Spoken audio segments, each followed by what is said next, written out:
नमस्कार साथियों, स्वागत है आप सभी का आपके अपने यूट्यूब चैनल पर जिसका नाम है जीएस बुस्टर, जो कि पाठ है तक्षशिला आईएएस बलिया का और मैं हूं अनूप उपाध्याय। साथियों, कारगिल युद्ध में पाकिस्तान से लड़ते हुए कई सैनिक नेपाल के गांव से आए थे, लेकिन नेपाल तो युद्ध में शामिल नहीं था। फिर ये नेपाली जवान कारगिल में क्या कर रहे थे? साल 1999 यानी कि आज से 27 साल पहले लगभग महीना यही था। कारगिल की बर्फीली चोटियों पर युद्ध चल रहा था। दुश्मन ऊंचाई पर बैठा था और नीचे से चढ़ने वाला हर सैनिक मौत का सामना कर रहा था। इसी बीच नेपाल के एक छोटे से पहाड़ी गांव का 20 साल का युवक भारतीय सेना की वर्दी पहनकर युद्ध भूमि में पहुंचता है। ना वो भारतीय नागरिक था, ना उसे राजनीति से कोई मतलब था, लेकिन भारत के लिए लड़ने और मरने को वो तैयार था। उसके होठों पर सिर्फ एक ही नारा था, जय महाकाली, आयो गोरखाली। साथियों, जब हम कारगिल युद्ध की बात करते हैं तो हम टाइगर हिल, कैप्टन विक्रम बत्रा, मनोज पांडे, भारतीय सेना की वीरता को जो है वो याद करते हैं। लेकिन एक सवाल बहुत कम पूछा जाता है कि क्या नेपाली गोरखाओं ने भी कारगिल में लड़ाई लड़ी थी? अगर हां, तो आखिर एक नेपाली युवक भारत के लिए अपनी जान क्यों दे रहा था? क्या नेपाल ने कारगिल युद्ध में भारत का साथ दिया था? और क्या गोरखाओं के बिना कारगिल की कहानी अधूरी है? आज हम इतिहास के उसी अनसुने अध्याय का सच जानेंगे। वीडियो को अंत तक जरूर देखिएगा, क्योंकि जो कहानी आप सुनने वाले हैं वह आपको चौंका भी सकती है और गर्व से भर भी सकती है। तो चलिए शुरुआत करते हैं आज के सेशन को। और साथियों, चैनल पर पहली बार है तो चैनल को सब्सक्राइब करके बेल आइकन दबा दीजिएगा कि आने वाले हर वीडियो का नोटिफिकेशन आपको मिल सके। वीडियो को लाइक, शेयर और सब्सक्राइब भी जो है वो कर दीजिएगा। तो आज का टॉपिक आपकी स्क्रीन पर है, नेपाली गोरखा भारत के लिए लड़े, कारगिल के हीरो। साथियों, साल 1999 दुनिया को लग रहा था कि भारत और पाकिस्तान के बीच रिश्ते सुधर रहे हैं। तत्कालीन प्रधानमंत्री उस समय लाहौर बस यात्रा से जा रहे थे। दोनों देशों के बीच शांति की बातें हो रही थी, लेकिन पर्दे के पीछे एक अलग खेल चल रहा था। पाकिस्तान की सेना ने गुप्त रूप से ऑपरेशन बद्र शुरू किया। योजना थी कि कारगिल के ऊंचे चोटियों के ऊपर जो है वो कब्जा करके भारत की रणनीतिक बढ़त को जो है वो चुनौती दी जाए। सर्दियों में खाली छोड़ी गई कई चौकियां पाकिस्तानी सैनिक और घुसपैठिया जो है वो धीरे से वहां आके बैठ गए। जब भारतीय सेना को इसकी जानकारी मिली, तब तक दुश्मन 16 से 18,000 फीट ऊंची पहाड़ियों पर मजबूत स्थिति बना चुका था। अब भारत के सामने एक असंभव सी चुनौती थी, नीचे घाटियों से ऊपर चढ़ना, हड्डियां जमा देने वाली ठंडी में लड़ना और उस दुश्मन को हराना था जो पहले से ऊंचाई पर बैठकर गोलियां बरसा रहा था। और यहीं से शुरू हुआ कारगिल का युद्ध, एक ऐसा युद्ध जिसने भारतीय सेना के साहस, बलिदान, अदम्य इच्छा शक्ति को पूरी दुनिया के सामने साबित कर दिया। अब आपके दिमाग में या हम सबके दिमाग में एक प्रश्न आ रहा होगा कि गोरखा क्या है, लेकिन उसके पहले आपके स्क्रीन पर जो ये मैप है, इस मैप को आप ध्यान से देखिए। ये लाइन ऑफ कंट्रोल एलओसी है, ये आपका द्रास सेक्टर है, ये कारगिल सेक्टर है, ये बटालिक सेक्टर है, पूरा का पूरा बॉर्डर है जहां 1999 में जो है वह कारगिल युद्ध हुआ था। ये लेह का सड़क है और ये आप देख रहे हैं पूरा का पूरा एरिया आपको देखने को मिल रहा है। अब हम जो प्रश्न करने वाले हैं, जिस प्रश्न का जवाब और चर्चा आपके साथ करने वाले हैं, वो ये है कि गोरखा कौन है? आखिर ये गोरखा जिनका नाम सुनते ही दुश्मन भी सतर्क हो जाते हैं। गोरखा नेपाल के पहाड़ी क्षेत्र से आने वाले उन योद्धा समुदाय को कहा जाता है जिनकी पहचान साहस, अनुशासन और युद्ध कौशल के लिए दुनिया भर में जाना जाता है। कहा जाता है कि गोरखा सैनिक पहले मरना पसंद करता है, लेकिन पीछे हटना नहीं। दुनिया ने उनके वीरता को पहली बार 1814 से 1816 के एंग्लो नेपाल युद्ध में देखा था। ब्रिटिश सेना ने युद्ध तो जीत लिया, लेकिन गोरखाओं की बहादुरी से इतनी ज्यादा प्रभावित हुए कि युद्ध समाप्त होते ही उन्हें अपनी सेना में भर्ती करना जो है वह शुरू कर दिया। और यहीं से गोरखा सैनिकों की अंतर्राष्ट्रीय पहचान बनी। फिर आया 1947, भारत स्वतंत्र हुआ और इसके बाद भारत, नेपाल और ब्रिटेन के बीच एक महत्वपूर्ण त्रिपक्षीय समझौता हुआ। इस समझौते के तहत नेपाली नागरिकों को भारतीय सेना की गोरखा रेजिमेंट में भर्ती होने की अनुमति मिली और यही कारण है कि आज भी हजारों नेपाली युवा भारतीय सेना की वर्दी पहनकर देश की सीमाओं की रक्षा करते हैं। लेकिन 1999 के कारगिल युद्ध में इन गोरखाओं ने जो साहस दिखाया, उसने उनकी वीरता की कहानी में एक नया अध्याय जो है वो जोड़ दिया। अब आते हैं सबसे महत्वपूर्ण प्रश्न पर कि क्या नेपाली गोरखाओं ने कारगिल युद्ध की लड़ाई लड़ी थी? साथियों, उन्होंने केवल लड़ाई नहीं लड़ी थी, बल्कि कारगिल की सबसे कठिन लड़ाइयों में अपनी बहादुरी की अमिट छाप छोड़ी थी। 1999 के कारगिल युद्ध में भारतीय सेना की कई गोरखा बटालियन मोर्चे पर तैनात थे। इन इकाइयों में बड़ी संख्या में नेपाली मूल के सैनिक शामिल थे। कल्पना कीजिए कि रात का अंधेरा है, तापमान 0 डिग्री से नीचे है, सामने लगभग सीधी खड़ी बर्फ की चट्टाने हैं और ऊपर बैठे दुश्मन की मशीन गने ऐसी परिस्थितियों में भारतीय सैनिकों को नीचे से ऊपर चढ़ने पर हमला कर रही थी। यह लगभग आत्मघाती मिशन जैसा था, लेकिन गोरखा सैनिक आगे बढ़ते रहे, चट्टानों को पकड़कर, घुटने के बल रेंग कर और दुश्मन की गोलियों के बीच भी अपने लक्ष्य की ओर बढ़ते हुए। उनकी पहचान केवल उनकी बहादुरी नहीं थी, बल्कि उनका अद्भुत आक्रामक युद्ध कौशल भी था। जब हमला शुरू होता है तो पहाड़ों में एक आवाज जो है गूंज रही थी, जय महाकाली आयो गोरखाली।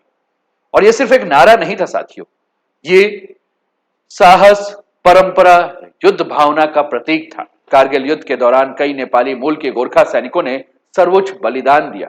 कई गंभीर रूप से घायल हुए, लेकिन उन्होंने अपनी पोस्ट नहीं छोड़ी, ना अपने साथियों का साथ छोड़ा और ना ही मिशन से जो है वह पीछे हटे। यही कारण है कि कारगिल विजय की कहानी लिखी जाती है तो उसमें गोरखा सैनिकों की वीरता का अध्याय भी उतना ही ज्यादा महत्वपूर्ण है। और इन्हीं गोरखा वीर में गोरखाओं के बीच एक अमर योद्धा जिन्हें कैप्टन मनोज पांडे के नाम से जानते हैं, इनका नाम जो है वो पहले लिया जाता है, कैप्टन मनोज कुमार पांडे। कारगिल युद्ध में गोरखा रेजिमेंट की वीरता की जब बात होती है तो इनका नाम जो है यह जरूर है। पहली बटालियन 11 गोरखा राइफल के युवा अधिकारी थे। उनके नेतृत्व में भारतीय और नेपाली मुल्क के गोरखा सैनिकों की टुकड़ी कारगिल की सबसे कठिन लड़ाइयां लड़ रही थी। जुलाई 1999 मिशन था खालूबार की दुर्गम पहाड़ियों पर कब्जा करना। रास्ता बेहद खतरनाक था। ऊपर बैठे पाकिस्तानी सैनिक लगातार गोली बारी कर रहे थे, लेकिन कैप्टन मनोज पांडे जो है वो पीछे हटने का नाम नहीं ले रहे थे। उन्होंने अपने जवानों का नेतृत्व सबसे आगे रहकर किया। एक एक करके दुश्मन के बंकरों पर हमला किया, कई बंकर नष्ट कर दिए। लड़ाई के दौरान उन्हें कई गोलियां लगी, शरीर से खून बह रहा था, लेकिन उनका हौसला नहीं टूटा। उन्होंने अपने साथियों से कहा, ना छोड़ना, आगे बढ़ते रहो। गंभीर रूप से घायल होने के बावजूद वे दुश्मन के अंतिम चौकी तक पहुंचे, उसे ध्वस्त भी कर दिया, लेकिन इसी दौरान उन्होंने मातृभूमि के लिए अपना सर्वोच्च बलिदान दिया। उनकी वीरता ने खालूबार की लड़ाई का रुख बदल दिया और कारगिल विजय में बहुत महत्वपूर्ण योगदान दिया। राष्ट्र ने उनके अदम्य साहस को सलाम किया और उन्हें मरणोपरांत भारत की सर्वोच्च सैन्य सम्मान परमवीर चक्र से सम्मानित किया। आज भी 11 गोरखा राइफल के सैनिक, चाहे वे भारतीय हों चाहे वह नेपाल के हों, वह कैप्टन मनोज पांडे को केवल एक अधिकारी नहीं बल्कि एक प्रेरणा के रूप में याद करते हैं। उनकी कहानी हमें बताती है कि सच्चे सैनिक की पहचान उसकी जन्मभूमि से नहीं बल्कि उसके साहस, कर्तव्य और बलिदान से होती है। लेकिन यहाँ एक दिलचस्प सवाल ये उठता है कि जब नेपाली मुल्क के हजारों सैनिक भारतीय सेना में लड़ रहे थे, तब नेपाल सरकार की आधिकारिक भूमिका क्या थी? क्या नेपाल ने खुले तौर पर भारत का समर्थन किया था या उसने तटस्थ रास्ता चुनने का जो है फैसला लिया था? और इसी महत्वपूर्ण पहलू को हमें समझना है। साथियों, सबसे महत्वपूर्ण सवाल यही है कि जब नेपाली मूल के सैनिक कारगिल में लड़ रहे थे तो क्या नेपाल भी इस युद्ध का हिस्सा था? और इसका जवाब आप सुनकर जो है वो थोड़ा सा अचंभित हो जाएंगे। इसका जवाब है नहीं। नेपाल ने आधिकारिक रूप से कारगिल युद्ध में भाग नहीं लिया था। नेपाल एक स्वतंत्र और संप्रभु राष्ट्र है। उसने इस संघर्ष में अपनी सेना भी नहीं भेजी थी। नेपाल की सेना कारगिल युद्ध में पूरी तरह से अलग रही। लेकिन अगर हम यहीं से अगर हम बात करें साथियों, तो यहीं से अगर हम ये देखेंगे तो ये कहानी और भी ज्यादा दिलचस्प हो जाती है। एक तरफ नेपाल सरकार युद्ध में शामिल है, दूसरी तरफ हजारों नेपाली नागरिक भारतीय सेना की वर्दी पहन के उन्हीं बर्फीली चोटियों में लड़ रहे थे। वे भारत के लिए लड़ रहे थे क्योंकि भारतीय सेना की गोरखा रेजिमेंट के नियमित सैनिक थे। उनकी निष्ठा अपने यूनिट, अपने साथियों और अपने सैन्य कर्तव्य के प्रति थी। और यही भारत नेपाल संबंधों की सबसे अनोखी विशेषता है कि दुनिया में बहुत कम ऐसे उदाहरण मिलते हैं जहां एक देश के नागरिक दूसरे देश की सेना में दशकों से सम्मान पूर्वक सेवा करते हैं और युद्ध के समय उसके लिए सर्वोच्च बलिदान देने को तैयार होते हैं। साथियों, कारगिल युद्ध ने इस अनोखे रिश्ते को पूरी दुनिया के सामने उजागर कर दिया कि यह केवल सैन्य सहयोग की कहानी नहीं थी बल्कि विश्वास, परंपरा और साझा इतिहास की भी कहानी थी।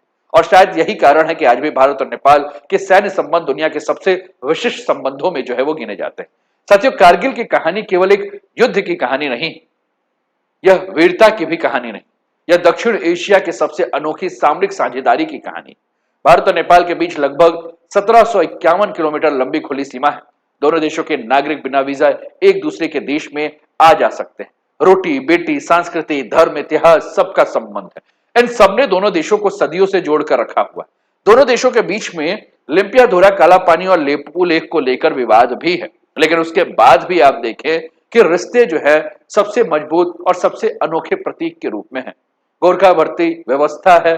दुनिया में बहुत कम ऐसे उदाहरण मिलते हैं जहां एक देश के नागरिक दशकों तक दूसरे देश की सेना में सम्मान पूर्वक सेवा कर रहे हैं। और यही व्यवस्था भारत और नेपाल के रिश्ते को सामान्य कूटनीतिक संबंधों से कहीं अधिक गहरा बनाती है। और यही कारण है कि जब कभी दोनों देशों के बीच राजनीतिक तनाव पैदा होता है, चाहे काला पानी विवाद हो, लिपू लेख का मुद्दा हो या सीमा से जुड़ा हुआ कोई मतभेद हो, तब भी सैन्य स्तर पर विश्वास पूरी तरह से समाप्त नहीं होता, क्योंकि सीमाओं के दोनों ओर ऐसे हजारों परिवार हैं जिनका कोई सदस्य भारतीय सेना में सेवा कर चुका है या आज भी कर रहा है। एक तरफ राजनेता बदलते हैं, सरकारें बदलती, नीतियां बदलती हैं, लेकिन सैनिकों के बीच बना विश्वास अक्सर कायम रहता है। और यही वजह है कि गोरखा के बारे में जब हम बात करते हैं, गोरखा सैनिक के बारे में जब हम बात करते हैं, तो हम कहते हैं कि गोरखा सैनिक केवल भारतीय सेना का हिस्सा नहीं, वे भारत और नेपाल के बीच मौजूद उस ऐतिहासिक भरोसे के प्रतीक है जिसे युद्ध, राजनीति और समय भी पूरी तरह से नहीं तोड़ पाया।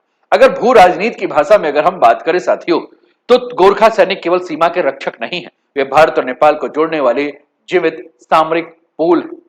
तो क्या नेपाली गोरखाओं ने कारगिल युद्ध में लड़ाई लड़ी थी? नेपाल एक देश के रूप में युद्ध में शामिल तो नहीं था साथियों, लेकिन हजारों नेपाली मूल के गोरखा सैनिक भारतीय सेना के हिस्सा के रूप में कारगिल की पहाड़ियों में जो है वो लड़ रहे थे। कुछ लौट कर घर आए, कुछ हमेशा के लिए शहीद हो गए। उनकी कहानी हमें यह याद दिलाती है कि हिमालय केवल भारत और नेपाल को अलग नहीं करता, बल्कि सदियों पुराने साहस, बलिदान, भाईचारे से दोनों देशों को जोड़ता भी। और जब कारगिल की चोटियों पर गूंजा था जय महाकाली आयो गोरखाली, तो यह केवल एक युद्ध घोष नहीं था, वह इतिहास का एक ऐसा क्षण था जिसने भारत और नेपाल के रिश्ते को अमर कर दिया। कारगिल की चोटियों पर लड़ने वाले उन गोरखा सैनिकों ने साबित कर दिया कि साहस की कोई सीमा नहीं होती। वे केवल सैनिक नहीं थे, बल्कि भारत और नेपाल के बीच विश्वास के जीवित प्रतीक थे। आपको क्या लगता है?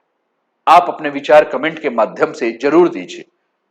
साथियों, सरकारें बदलती हैं, विश्वास कायम रहता है। आज नेपाल और भारत के बीच में जो राजनीतिक कारण हो, लेकिन एक बात तो हम सबको ध्यान में रखना है कि हमारे जो बीच के जो संबंध, वो संबंध अभी भी वैसे ही। सरकारें आएंगी, सरकारें जाएंगी, लोग बदलेंगे, लेकिन हमारे बीच में जो प्रेम है, हमारे बीच में जो विश्वास है, वो वैसा ही बना रहेगा। उम्मीद करता हूं कि आपको यह वीडियो पसंद आया होगा, और आपके मन में कुछ विचार हैं, आप कुछ कहना चाहते हैं, तो कमेंट के माध्यम से जरूर कहें। लाइक, शेयर और सब्सक्राइब अवश्य कर दें। अपना ध्यान रखें, स्वस्थ रहें, मस्त रहें, तंदुरुस्त रहें, हंसते खेलते मुस्कुराते हुए जीवन का आनंद लें। जय हिंद, जय भारत।